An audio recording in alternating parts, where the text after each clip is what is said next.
ओम शांति। 25 अप्रैल 2023 बाबा के आज के महावाक्य हैं। बाबा समझाते, मीठे बच्चे, तुम घर बैठे वंडरफुल रूहानी यात्रा पर हो।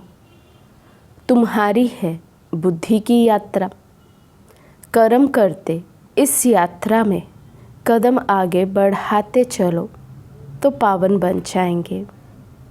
प्रश्न है, इस ज्ञान मार्ग में पेचदार तथा महीन बातें कौन सी हैं जो तुम बच्चे अभी ही सुनते हो? बाबा समझाते, तुम जानते हो हम सभी मेल अथवा फीमेल एक शिव परमात्मा की सजनियाँ आत्माएं हैं। साजन है एक परमात्मा। फिर जिस्म के हिसाब से हम शिव बाबा के पोतरे और पोत्रियां हैं। हमारा उनकी प्रॉपर्टी पर पूरा हक लगता है। हम 21 जन्म के लिए सदा सुख की प्रॉपर्टी दादे से लेते हैं। ये है पेचदार बातें। गीत है, हमारे तीर्थ न्यारे हैं। ओम शांति। जिस्मानी यात्रा और रूहानी यात्रा पर ये गीत बनाया है भक्ति मार्ग वालों ने। जो पास्ट में हो गया है उसका गायन करते हैं। जो भी मनुष्य मात्र है उन सभी को जिस्मानी यात्रा का तो पता है। देखते हैं जन्म जन्मांतर से चक्र लगाते आए हैं। उन्हों की बुद्धि में बद्रीनाथ, श्रीनाथ आदि ही याद रहता है। तुम बच्चों को भी ये जिस्मानी यात्रा आदि याद थी और अभी भी याद है।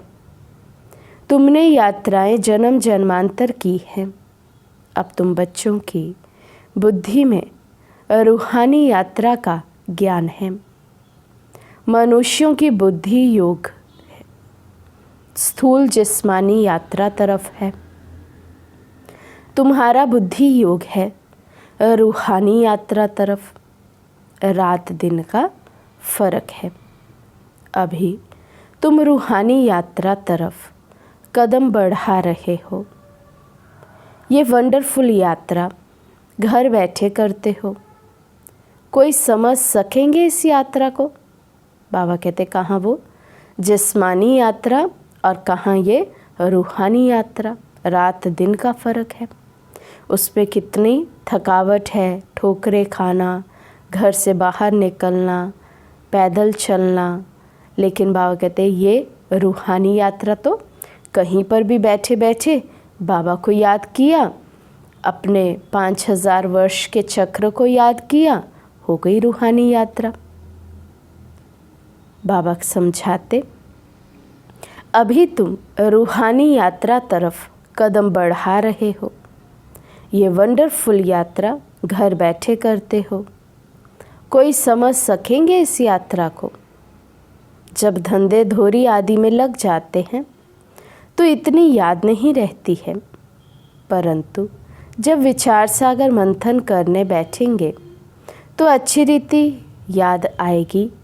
हम यात्रा पर हैं। नॉलेज बड़ी सहज है। बच्चे समझते भी हैं।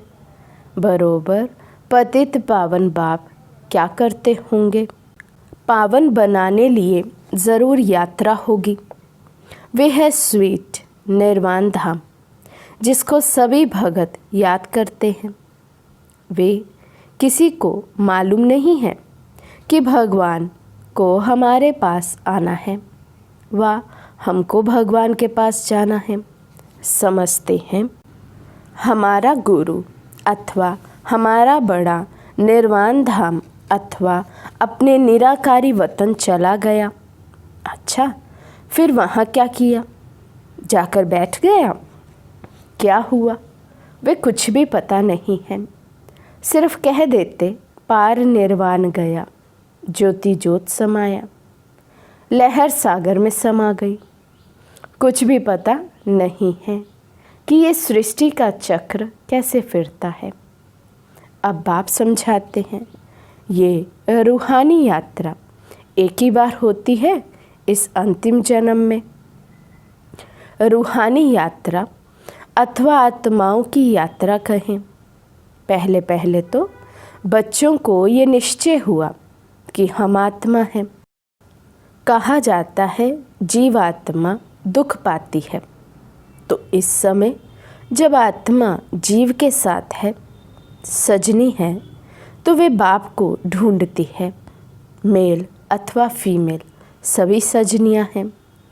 वैसे मेल्स को कोई सजनी थोड़ी कहेंगे, परंतु ये है बहुत गुहिया पेचदार बातें। तुम अपने को शिव बाबा के पोतरे समझते हो, जबकि जिस्म में हो तो इस हिसाब से पोतरे पोतरियां ही ठहरे। बाबा ने समझाया है, तुम्हारा दादे की मिल्कियत पर हक है।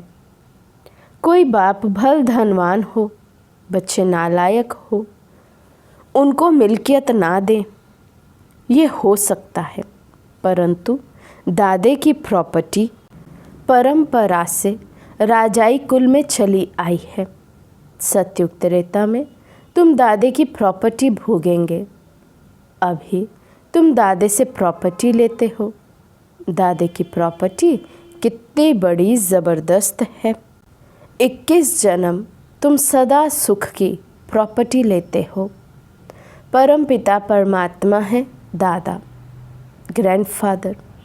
बाबा कहेंगे ब्रह्मा को, कहते हैं ये प्रॉपर्टी हम दादे से ले रहे हैं। तुम जितना पुरुषार्थ करेंगे उतना दादे की प्रॉपर्टी मिलेगी।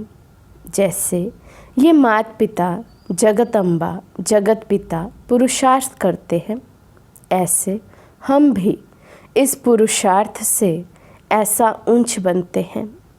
दादे से फुल प्रॉपर्टी लेते हैं, राजाई प्राप्त करते हैं।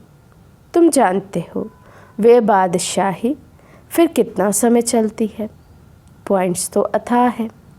अगर इस प्रकार तुम कोई को भी समझाओ तो झट समझ जाएंगे। 2 बाप तो ज़रूर है। प्रजापिता ब्रह्मा को पिता तो सभी कहते हैं, गॉड फादर को सभी मानते हैं। वे बड़ा है दादा, ब्रह्मा उनका बच्चा ठहरा। ब्रह्मा का नाम तो बाला है। विष्णु व शंकर को प्रजापिता नहीं कहेंगे। सूक्ष्म वतन में तो रचना नहीं रचेंगे। ब्रह्मा ही ज़रूर यहाँ ब्राह्मण रचते होंगे। ब्रह्मा मुख कमल से परमपिता परमात्मा ने ब्राह्मण संप्रदाय रची। जैसे कहेंगे क्राइस्ट क्रिश्चियन संप्रदाय रची, इब्राहिम ने इस्लाम संप्रदाय रची। नाम आता है ना। शंकराचार्य ने भी रचना रची। हर एक झाड़ में टाल टालियाँ तो होती हैं। ये है बेहद का झाड़।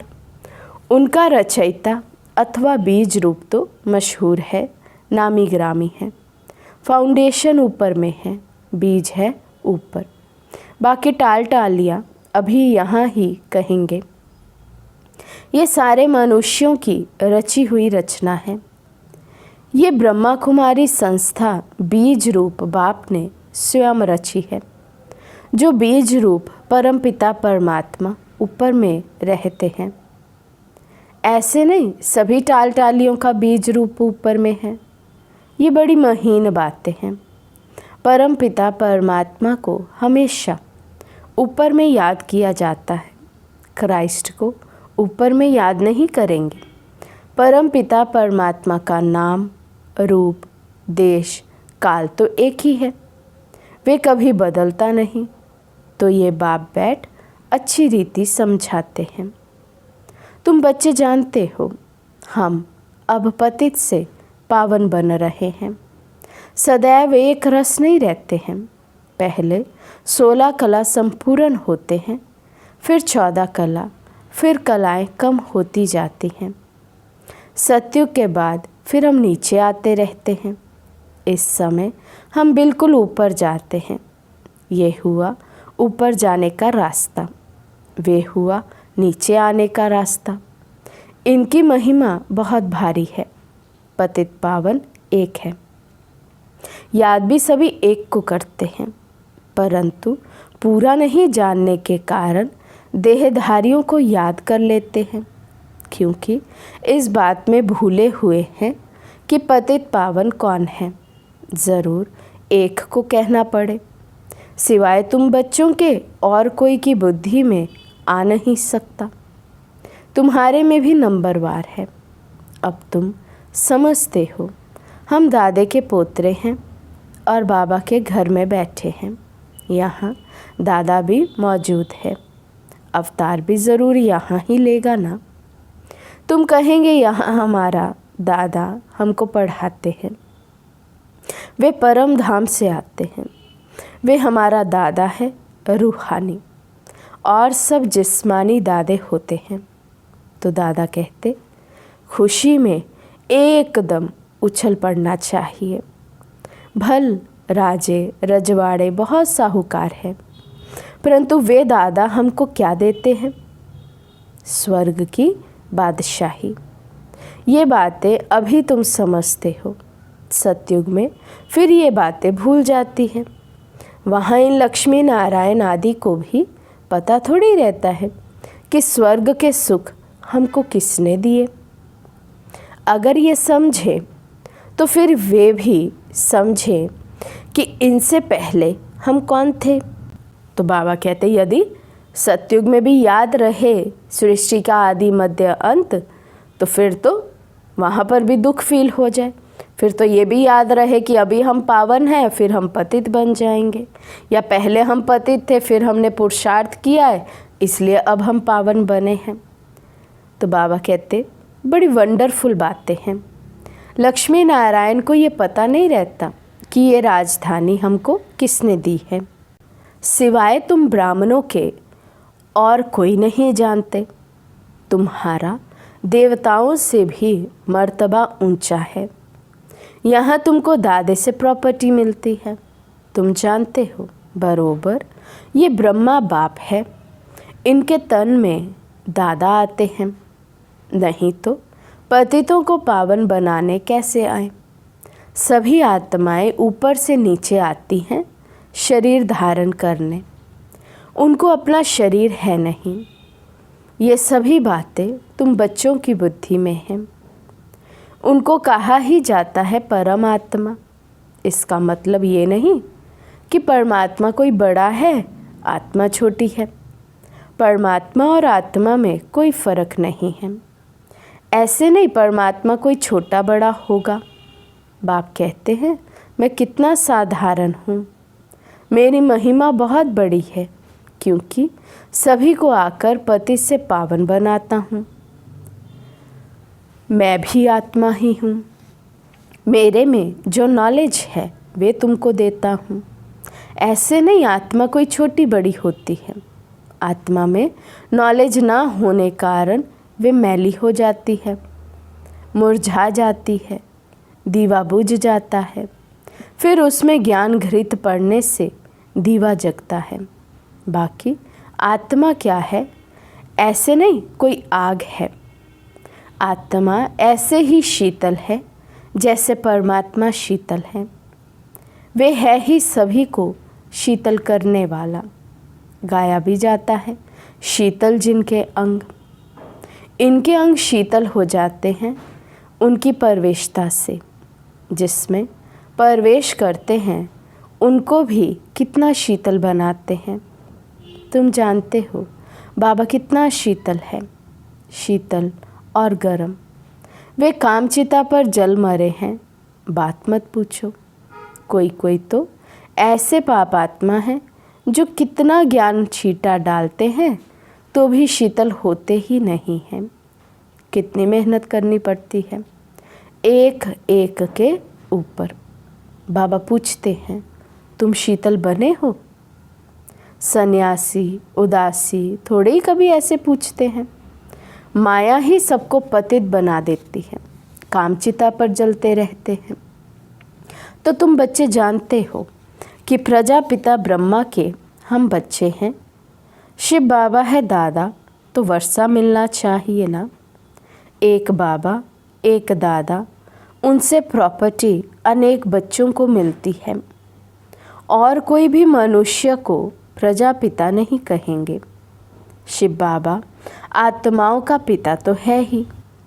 अभी तुम बच्चे जबकि सन्मुख बैठे हो तो जानते हो हम शिव बाबा के साथ बैठे हैं।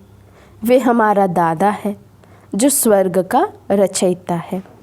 उनसे हम राजयोग सीख रहे हैं। दादे से हमको स्वर्ग की मिल्कियत मिलती है, जो फिर हम 21 जन्म कभी कंगाल नहीं बनेंगे। तुम बहुत साहूकार बनते हो। जो तुम पूज्य देवी देवता थे वही फिर पुजारी बनते हो। तुम जानते हो हम बाबा से वर्षा लेते हैं, 21 जन्म सुख भोगेंगे। कितनी बार वर्षा लिया और गवाया है। परसों वर्षा लिया था, कल गवाया, फिर आज लेते हैं, कल फिर गवा देंगे। ये बातें तुम अभी जानते हो। इस समय नॉलेजफुल ज्ञान सागर बाप से तुम भी मास्टर ज्ञान सागर बनते हो, नॉलेज मिलती है।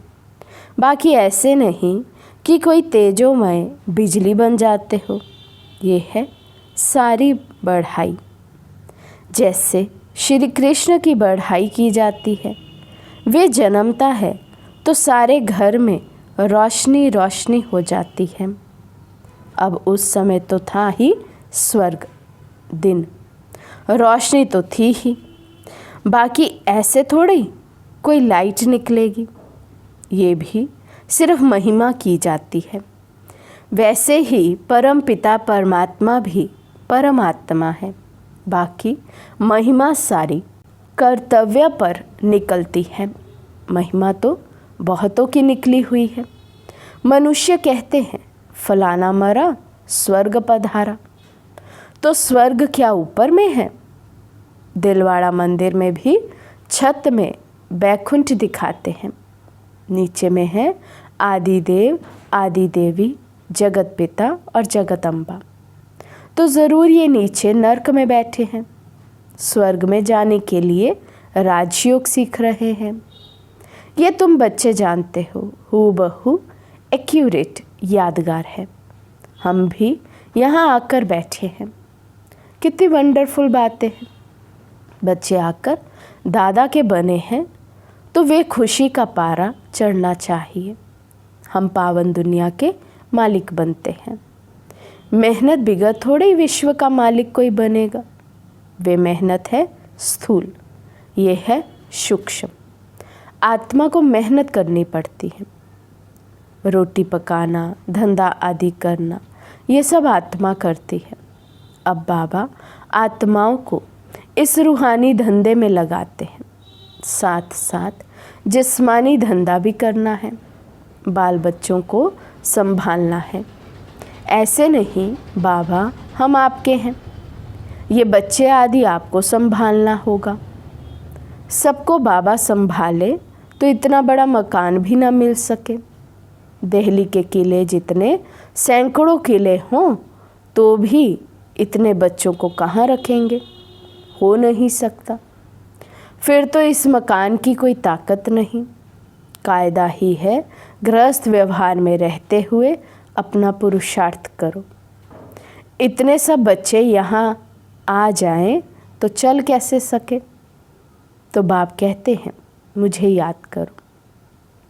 दादे से अखुट खजाना मिलता है।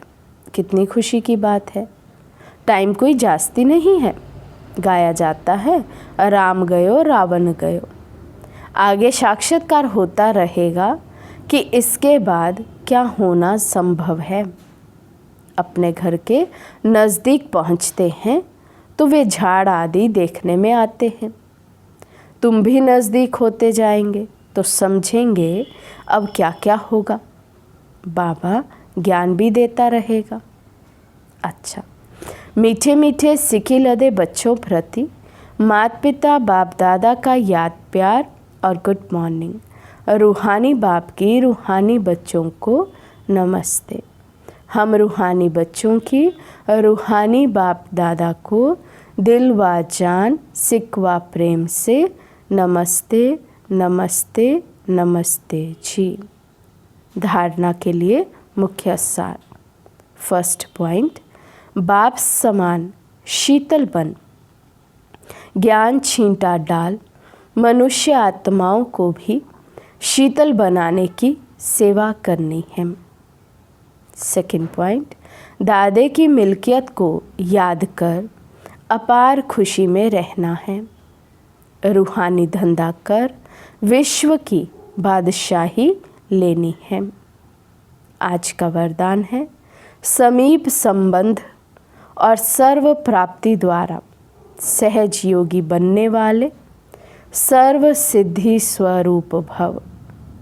समीप संबंध और सर्व प्राप्ति द्वारा सहज योगी बनने वाले सर्व सिद्धि स्वरूप भव। जो बच्चे सदा समीप संबंध में रहते हैं और सर्व प्राप्तियों का अनुभव करते हैं, उन्हें सहज योग का अनुभव होता है। वे सदा यही अनुभव करते कि मैं हूँ ही बाप का।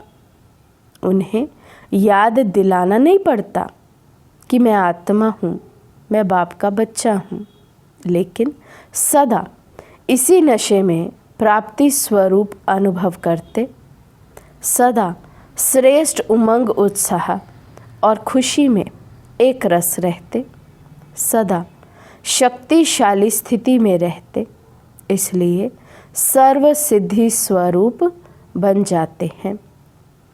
स्लोगन है, रूहानी शान में रहने वाले कभी हद के मान शान में नहीं आ सकते। रूहानी शान में रहने वाले कभी हद के मान शान में नहीं आ सकते। अच्छा, ओम शांति।